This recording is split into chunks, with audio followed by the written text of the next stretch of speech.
Hola, yo soy Gustavo y vamos a hablar acerca de los reactores de confinamiento magnético. En ellos hablaremos los tipos de reactores que hay, y así como sus características y sus ventajas y desventajas. También hablaremos sobre los proyectos más significativos, que son el JET, el TFTR y el JT60. Pues bien, comenzaremos hablando acerca del Stellarator, que consiste en que confina el plasma debido a unas bobinas que se encuentran enrolladas alrededor de su toroide máximo, de su toroide externo, y el campo poloidal se genera mediante una bobina circular que se encuentra situada en el medio. Ambas componentes se generan mediante bobinas que se encuentran en el exterior, que es la diferencia con el tokamak. Las ventajas que podemos encontrar en este tipo de dispositivos es que por el plasma apenas circula corriente, y esto hace que no se creen ciertas inestabilidades. También tenemos la posibilidad de crear un régimen continuo, debido a que el campo poloidal se crea también de forma continua. Las desventajas que podemos encontrar en este dispositivo es que no se puede usar corriente para calentar el plasma, y esto produce una disminución de la eficiencia muy grande. También encontramos otro problema, es que hay una asimetría en las superficies magnéticas, y esto también produce una disminución del rendimiento que deberíamos tener muy en cuenta. Bien, ahora vamos a hablar acerca del tokamak, que es el reactor que se encuentra más desarrollado. Se comenzó a desarrollar a finales de los años 50 y principios de los años 60 por investigadores de la antigua Unión Soviética. Estos buscaron crear una superficie que fuese simétrica y de la mejor manera para confinar el plasma, para así poder buscar una mejor eficacia. El problema que encontraron es que el plasma se aceleraba hacia afuera, y para ello, para solucionar este problema, tuvieron que realizar un campo toroidal mucho más intenso del que se creyeron, y así consiguieron solucionar el problema. El funcionamiento de este reactor es que el campo magnético toroidal se crea mediante una bobina exterior que se encuentra sobre el toroide más externo, y el campo poloidal se crea mediante una corriente, se crea debido a la variación de los campos magnéticos de las bobinas centrales. Este es el campo que genera la corriente que circula a través del plasma.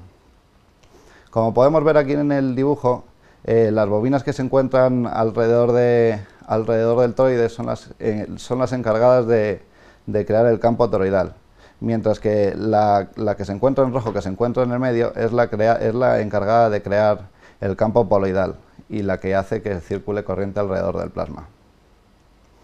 Las ventajas de utilizar este tipo de instalaciones es que la corriente inducida se usa para calentar el plasma por efecto Joule, y que también se realizan unas ciertas corrientes de espejo que producen unos campos magnéticos que tienden a repeler el plasma de la carcasa, ya que si este plasma tocase la carcasa, la destruiría debido a sus altas temperaturas. Las desventajas de utilizar el tokamak es que funciona de manera pulsada, es decir, que solo podemos generar un campo poloidal mientras estamos variando el campo magnético. Los proyectos más significativos que se han realizado son el JET, el TFTR y el JT60, que comenzaremos a explicar a partir de ahora. El JET se encuentra situado en Oxfordshire, en Reino Unido. Es la mayor instalación que se encuentra en funcionamiento de este tipo, y su construcción se realizó en 1978 hasta 1982, con un coste aproximado de unos 210 millones de euros. 35.000 millones de pesetas en esa época.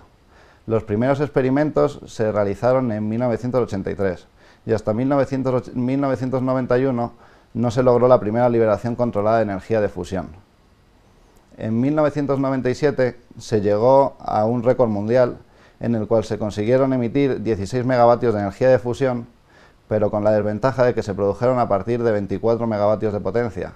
Por lo tanto, se encontraba en un rendimiento inferior al 100% o a 1, y que era más o menos 65%. Y esto hacía inviable este proyecto. La energía que se hubiese producido sería equivalente a unos 22 megajulios de liberación de energía, más o menos. En 2004, este dispositivo se cerró para hacerle una serie de actualizaciones en las cuales se aumentó su potencia calorífica para poder así investigar sobre proyectos futuros como pueden ser el ITER. Actualmente se encuentra preparando una prueba de fusión que se hará en el 2015 para superar dicho récord de 16 megavatios de potencia. Otra instalación importante que vamos a utilizar, que vamos a estudiar, es el TFTR, que se encuentra situado en la Universidad de Princeton, en New Jersey, que estuvo operativa desde 1982 hasta 1997. En diciembre de 1993 se produjo una potencia de salida de unos 5,6 megavatios, pero como en el caso anterior, también hubo que aportarle más energía de la que nos entregaba. Pero sin embargo se alcanzó una temperatura de 5,1 por 10 a la 8 Kelvin, que es una temperatura más o menos 30 veces superior a la del Sol, que es de 1,5 por 10 a la 7 Kelvin. Y esta es una característica muy importante, ya que si el plasma se encuentra a una temperatura muy elevada nos proporcionará mejores características. La construcción de dicha instalación costó alrededor de unos 314 millones de dólares, es decir, unos 235 millones de euros más o menos. Otra instalación importante es el JT60, que se desarrolló en Japón y que se encuentra en funcionamiento desde 1985. El único problema que tenía esta instalación es que no utilizaban tritio, únicamente utilizaban deuterio. Pero si hubiesen empleado las condiciones de deuterio-tritio, hubieran conseguido llegar a un rendimiento del 125%, por lo tanto hubiera podido ser viable por esa parte, ya que alcanzaron el valor triple de producto de fusión más alto. En 2010 se desmontó para así poder construir uno nuevo que se llama el JT60SA, para también investigar sobre proyectos futuros. Y a continuación le pasará a hablar mi compañera Clara Barrero acerca de los proyectos futuros.